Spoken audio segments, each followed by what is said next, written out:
This right here is the Koch Chemie Gummifix. It's the gold standard for many, but it carries a gold standard price tag. And this is the DIY alternative, a fraction of the cost, but can it actually compete?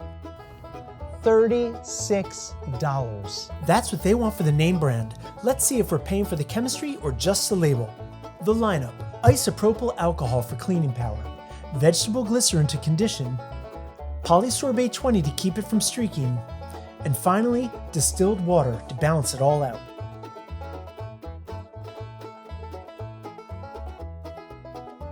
Everything you'll need for this secret recipe you can find at your local drugstore or on Amazon.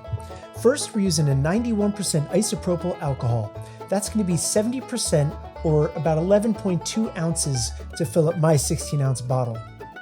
Next, we're going to use distilled water, and that's going to be 25% of the total recipe, or about 4 ounces.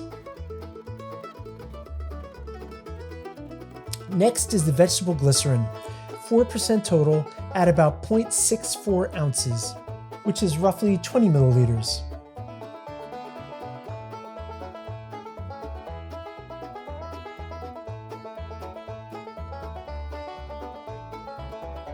And lastly, the Polysorbate 20.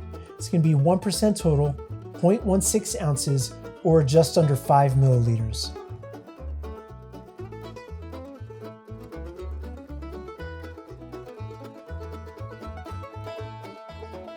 Once you've measured out all your ingredients and carefully poured it into the bottle, just shake it up. Also, quick heads up, the Chemical Guy spray bottle looks cool, but it's cheap and it leaks everywhere.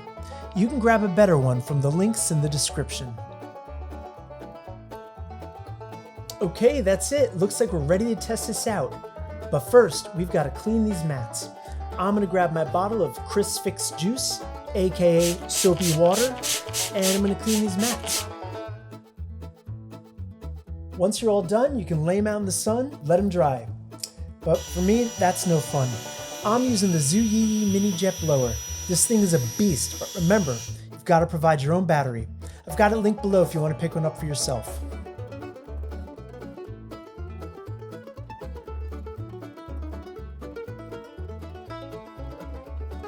GummyFix on the left and our homebrew on the right. Same application, same effort. Both are darkening the rubber and pulling that factory finish back to the surface.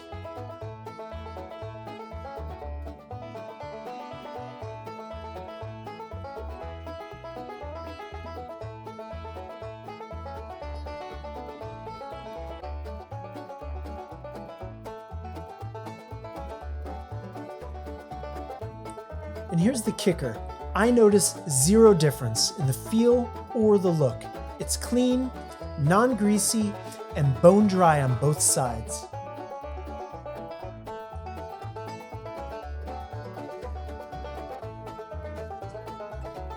Quick question, would you pay $32 more for the name brand? Drop a yes or no in the comments below. And if not, use all that savings. You can buy yourself a Know with Joe t-shirt, which I've got linked down in the description below. All right, guys, that's it. I'll see you in the next video. Thanks a lot. Peace.